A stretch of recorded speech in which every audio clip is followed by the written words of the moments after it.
Rugby.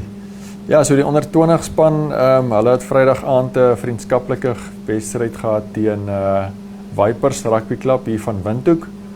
So die onder 20s wat dan aan die voorberei is vir hulle seisoen.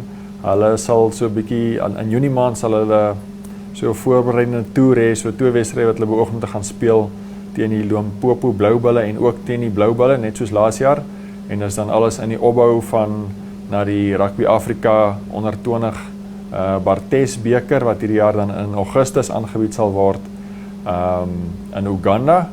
En die Afrika span wat dan daar wen, wat dan sal deurgaan om teen 'n paar sterker lande van ander vaste lande ook te speel in 'n toernooi wat dan in Chili gehou sal word.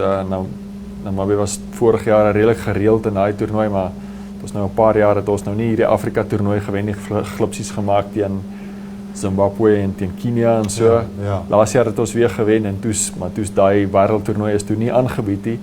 So eerste keer van 2018 af wat Namibië dan hoop om weer daar te gaan speel. So wat Vrydag aan dan gebeur het, die onder 20s was dan rustyd 17-3 voor gewees en hulle het uiteindelik dan teen Vipers gewen 37-13.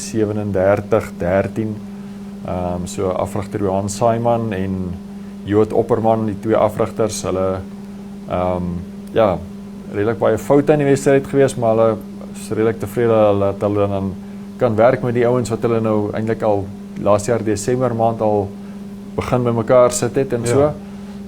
So ek dink 'n groep met baie talent, ook 'n hele klompie spelers, wil dit eintlik basies net die plaaslike spelers op die oomblik gebruik. Ja. So Junie maand sal van die ouens wat nou in Suid-Afrika studeer wat onder 20 is of rugby kontrakte by Unis daarso het wat dan hulle praat van omtrent 12 van daai spelers wat ook nog gaan aansluit in die groep, so Namibië behoort 'n redelike sterk groep in die veld te stoot vir daai toernooi. Het ons onder 20 span al 'n noemnaam?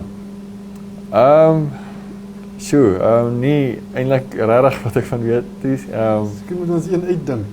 Ja, so ten minste ja, die senior span wat nou laas jaar nie gekwalifiseer het vir die wêreldbeker nie, maar die onder 20s en dan so bietjie daarom op koers is op hulle pad en so hopelik ook sterk deurkom op die senior vlak om hulle merk te maak. Ja, ons sal moet duim vashou en ondersteun asseblief.